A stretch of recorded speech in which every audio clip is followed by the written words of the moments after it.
All right, so back to this just finished watching episode 8. And man, this series has really done a good job of, I don't want to say subvert expectations, but more so just kind of, I guess, really expanding on itself as the episodes move along. I honestly, all right, pretty much since I did the episode 6 part, I figured I'm going to be doing episodes every 2 parts. It genuinely seems to be the case that, like, shows usually do, like, one episode, not much happens, and our episode, a ton happens, right? That's generally the case for these, and this is no exception, right? Episode 7, nothing really happened. Episode 8, holy shit. Like, probably, debatably, I'd say it's the best episode in the entire, like, show. I mean, obviously, I still have the rest to get through, but I really, really liked this episode, and I'm going to go and do why, right? So, and it, funny enough, isn't even, because coming off of episode 6, let's start there, right? I said probably the biggest thing was, you know, what's Oishi or Oshi's character going to kind of, what role is his character going to play in the rest of this, right? I think, and I can talk about his character first, because surprise, his character, nor, I guess kind of Itsuomi, they're not really the subject matter for what the bulk of this video is going to be about. So let me go over his character, right? I think kind of the most interesting thing is we got introduced to his oldest sister. I think her name was like Mio or something. And first off, the fact that she was immediately able to tell, and kind of Oshi was kind of able to tell he was, like, it's interesting. So first, let's talk about Mio. So she was immediately able to tell, Yuki, one, she knew Yuki, right? And enough to where she learned sign language like Oshi, but she never kept up, so she got rusty, right? But she knew that Yuki had fallen for someone, but she assumed it was, or I think she assumed it was her brother, right?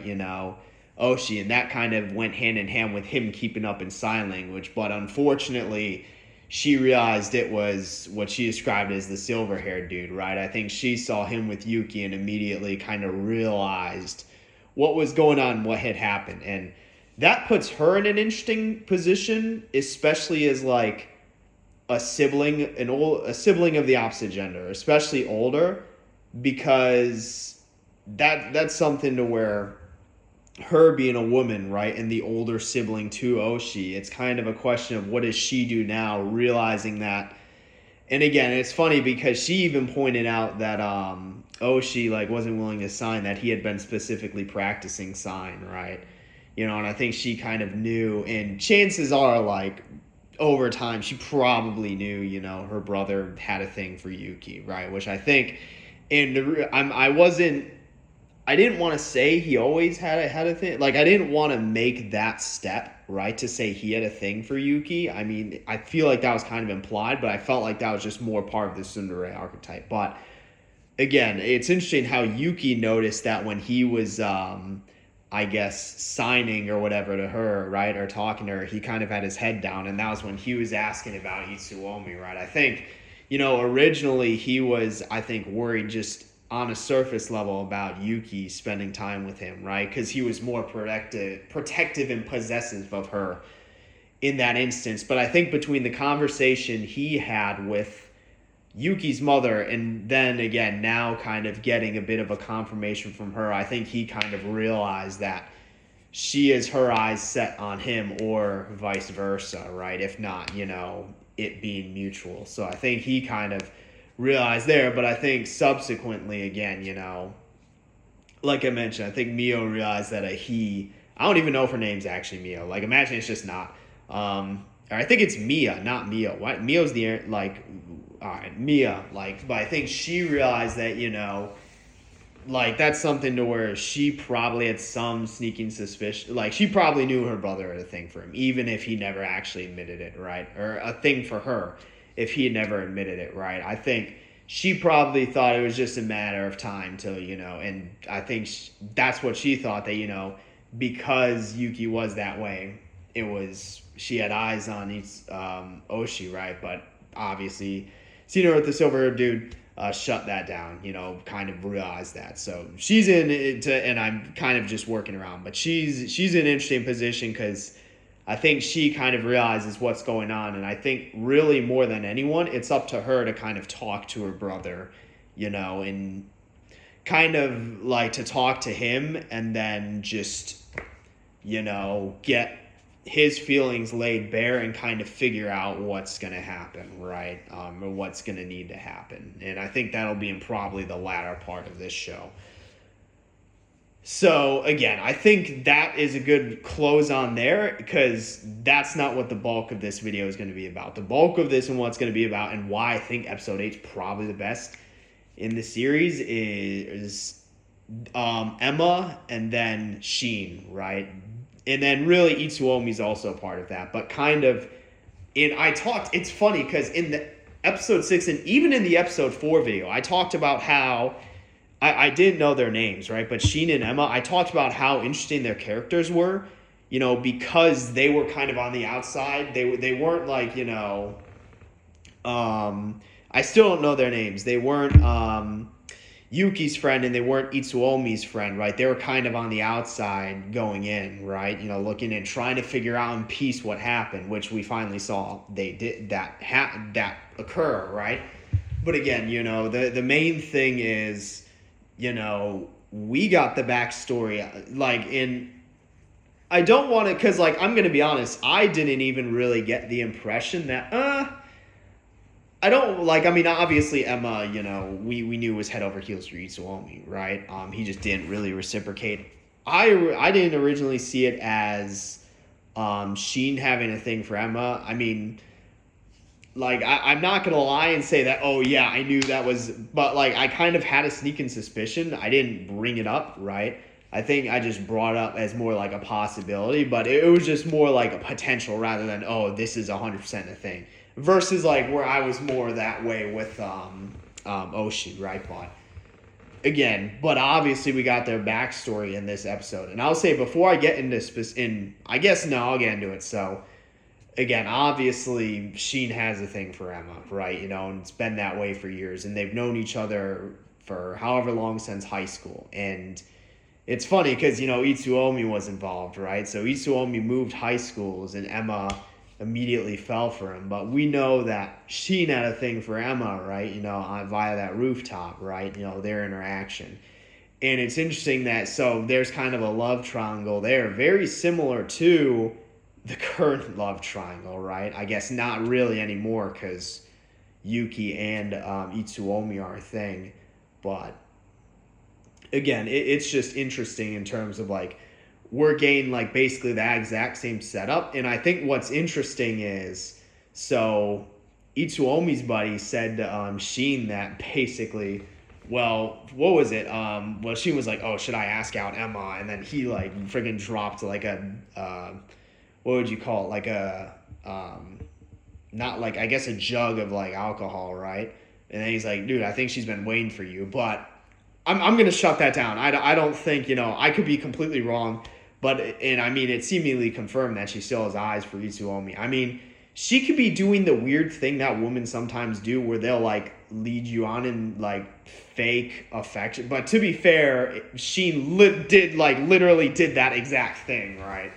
But again, it's just, I don't want to get into their whole backstory because that's not really what this part is about. But again, it's, pretty much what it came down to. Sheen had feelings for Emma, right? Emma had feelings for Itsuomi.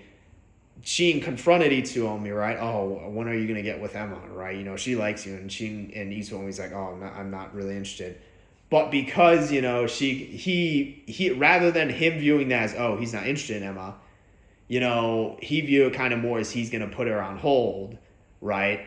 And granted, even if, he didn't confuse the two, there's still this situation of, oh, why would I ask out someone who I know likes someone else, right? And it's so, and then that kind of came to the head and why Sheen, got with this. It's funny because, Emma pointed out that he must get, he's the ladies' man, right? But I don't think he really believed that until, the other, to be fair, like that is actually really a scummy thing to do. Like the other chick asked him out and he was like, yeah, sure. Viewing her as more like an interim. Like that's actually really scummy. Like not even gonna lie. Granted, it seems as though Sheen's character has had some growth, but that was a very scummy thing to do. Like that's actually like even more than kind of like the drama involving, you know, the current like that's really scummy. And I mean, like the fact that she like because we saw her confront him about it, right? Like, because you know she asked him out, and then he's like, yeah, sure. Which it's in and of itself is a horrible response, you know. Like, why not? Like, as a response to being asked out, was like terrible. But then again, him just basically ignoring her, and it's interesting because she confronted him and said that he had a thing for Emma, right? And it was obvious. And then he basically said, oh, I could never love her. But that wasn't his actual feelings. It was just because he knew she had a thing for Itsuomi, and he thought that Itsuomi was putting her on hold, right? It's just typical love relationship drama, right?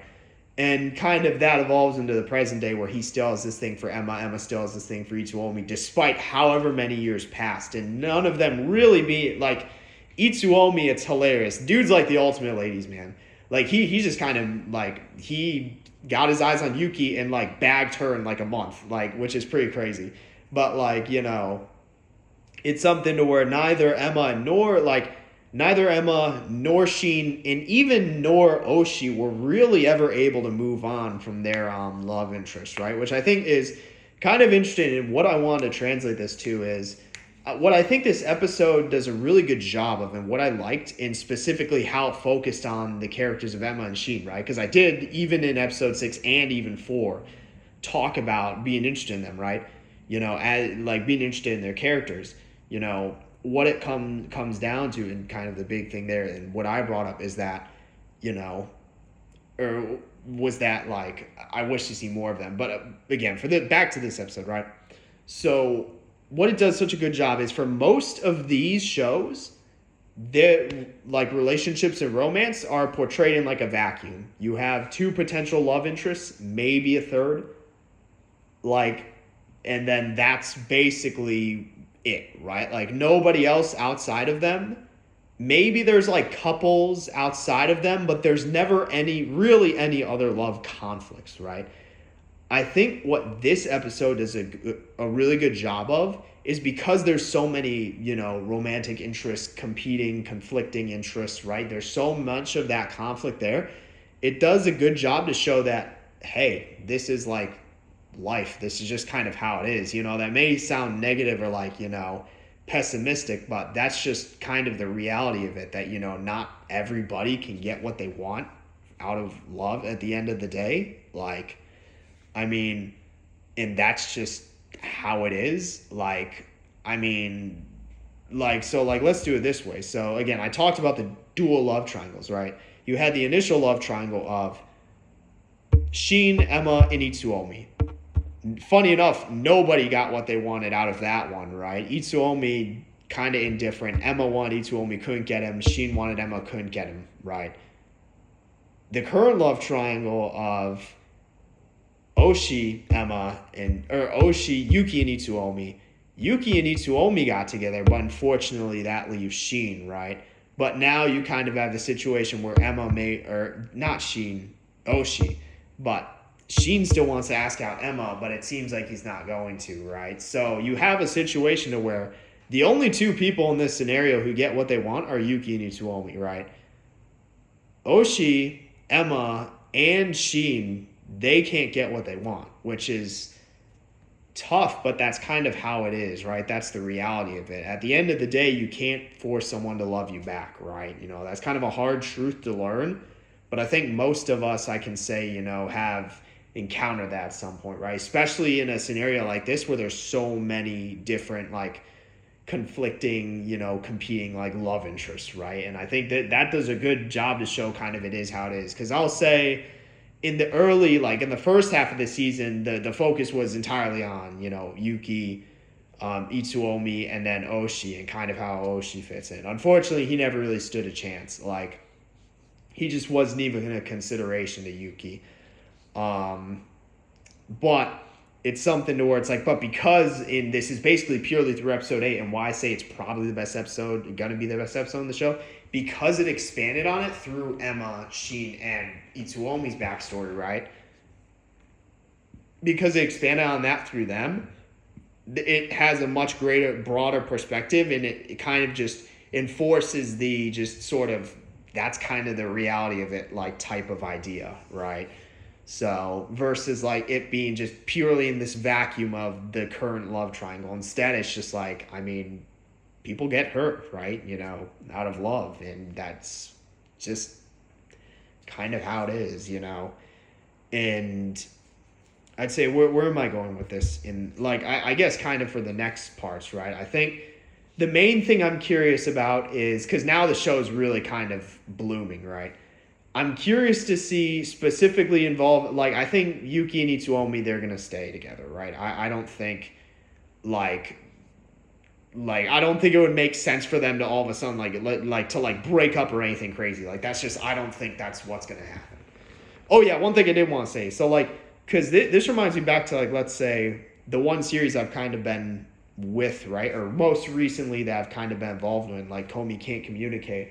I think that's the classic example between Manbagi, Tadano, and Komi, right? It's like, obviously Manbagi had a thing for Tadano, but, at the end of the day, she kind of realized, he had a thing for Komi, and even she and Komi kind of made, a deal where, they're going to go for him, right? And then ultimately, at the end of the day, it was kind of like a no, it wasn't personal. It was more so just, which is a very respectful thing to do, right? And funny enough, it was weird because you had the scene where Manbagi asked out Tadano, and he kind of initially accepted, very similar to what I guess, well, I don't want to say similar, because I'm not going to lie, what she did was really scummy. That was such a scummy thing to do, because, he just basically, that girl, I really feel bad. That was such a scummy thing to do on his end. Thankfully, his character kind of evolved.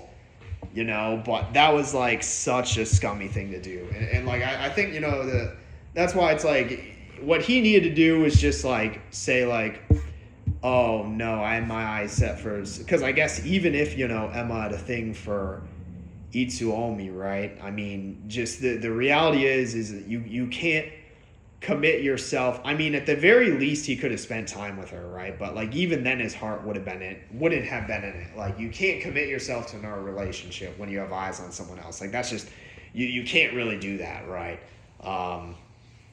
Again, but anyway, so the whole, because even, Manbagi kind of asked Tadano out, and he initially accepted, but she kind of had to confront him and basically be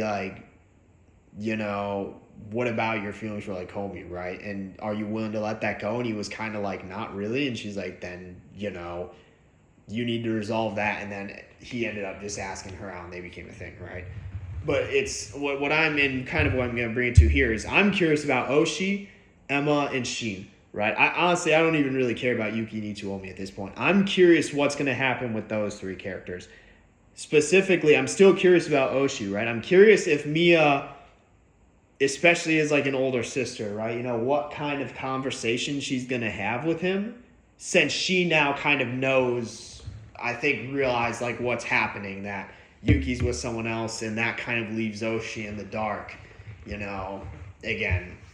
So I'm curious what kind of conversation she's going to have with him, and then what's going to, take place as a result, right? I'm curious because, I mean, I'm not going to lie, that would be so shitty if Emma's just, doing it. Because, I think it is a weird thing, because I brought this up earlier before I got sidetracked, because Shin, what he did was really scummy. But, what Emma does is the thing that, what a lot of women do, to where they'll, they're interested in a dude, but they're going to act not interested and potentially be interested in, someone else to, kind of, bait. It's the weird whole, it's the playing games thing, right? I don't think that's what she's doing. But I don't want to see this show go in a direction to where that's how it's going to kind of culminate, and that she and Shin get together. I mean, to be fair, Shin, what he did was really shitty, so I guess it balances out, right? But, it's something to where I guess I'm curious to see I'm really, those three are the characters I have my eyes on at this point, right? Because I think it's I'm curious to see how they're gonna, because I don't see Yuki and Itsuomi's relationship changing. I think that'd be I don't see that happening, right? But I am curious, and honestly, I may get back to watching the next part tonight, right? But I am curious as to those three, kind of what's going to happen, But yes, who knows, right? At about 20, good stopping point. And I'll probably make another video after 2 more episodes, but we'll see. So with that, don't really have anything else to say. So, yep, that's it for this one. See you in the next one.